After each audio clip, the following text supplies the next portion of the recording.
Shalom Aleichem. Good morning, everybody. Good afternoon, good evening, whatever time of day you happen to be listening to this.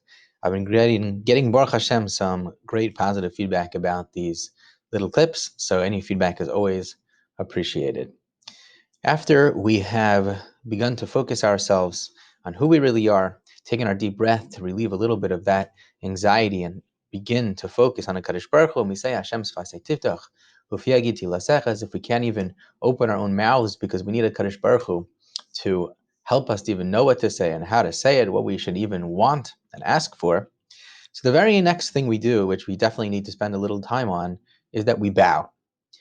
And we say a certain word when we bow, and I want to try to feel what it means to bow when we say the word Baruch.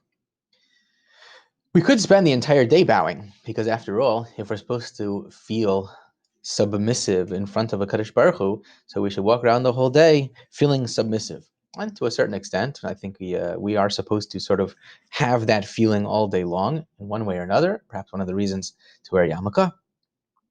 But be that as it may, there is an acute experience of feeling the presence of a HaKadosh Baruch Hu that we try to have when we say the word Baruch. And that's what I want to try to explain. So we're going to try to speak about two things. Number one, the experience of bowing. And number two, what we are feeling when we say the word Baruch, and we're bowing specifically at that word, Baruch. So when it comes to bowing, the Gemara has a very interesting thing that it says in Bava Kama. The Gemara has a line that a person is ultimately going to have to bow, meaning that if a person didn't bow specifically during Modim, so the Gemara has this idea that eventually after he dies, his spine will turn into a snake. And while there's a lot of different levels of understanding to that Gemara, on the surface, the Gemara is saying that there is no way out of submissiveness in front of a HaKadosh Baruch Hu. That a person will always be forced to be submissive in front of Hashem. He's not in control, and eventually a person is going to die. Our bowing, there's no way around it, is a feeling of being submissive, of recognizing that there's a power way beyond us, knows more than we could ever know, and we have no choice but to experience submissiveness, recognizing that HaKadosh Baruch Hu is so much more beyond, and that we have no choice but to be His servants. It's specifically at the word Baruch. Chaim Volozhiner takes the approach that the word Baruch means almost like knees, birkayim, that we're asking HaKadosh Baruch Hu to come to our world.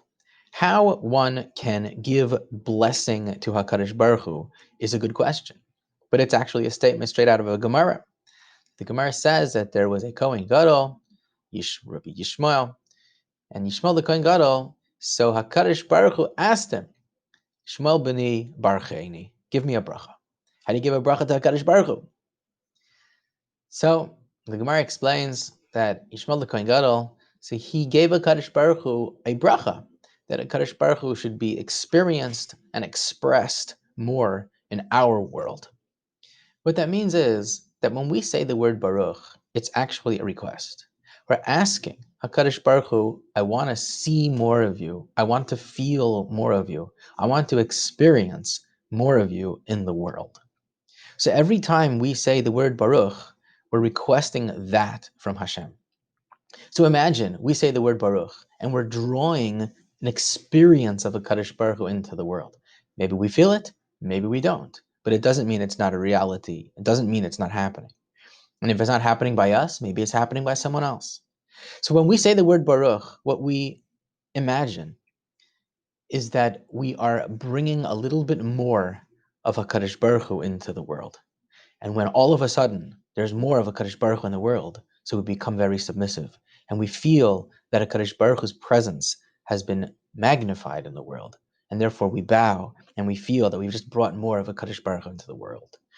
So that's what I would suggest for today. The experience of bowing specifically at the word Baruch is an experience of bringing HaKadosh Baruch Hu into the world right now. And when we're bringing HaKadosh Baruch Hu in with our word Baruch, so that's exactly when we bow, and we think that HaKadosh Baruch Hu is being expressed more, we feel it right in front of us, And therefore, the bow becomes a natural sense of a Kadosh Baruch Hu is here, a Kadosh Baruch Hu's presence is here with me, in front of me in Shul, and that's how we begin our Shemona Esrei. To be continued, everybody.